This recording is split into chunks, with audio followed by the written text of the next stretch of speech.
Hello everyone and welcome back to another video from Crazy Gamer. In this video, I'm going to show you how to recover your previous game on Farmville 2. So let's get started right away. First of all, open up the Farmville 2 game on your device, and if you are playing for the first time, you might be asked to complete the basic tutorial levels. After completing these levels, you will have access to your farm menus. Now, in order to log in to your previously existing account and recover your game data, tap on the settings icon at the top right corner.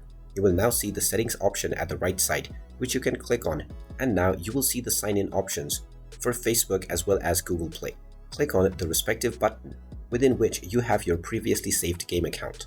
You will then be asked to verify your account by logging in from the provided methods.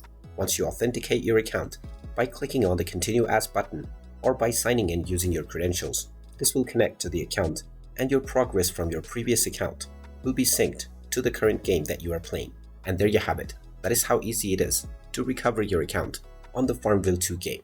If you find this video helpful, make sure you hit that like button and subscribe to our channel if you haven't done so already. Also ring that notification bell to never miss another update from us. Thank you for watching, and I will see you again in the next video.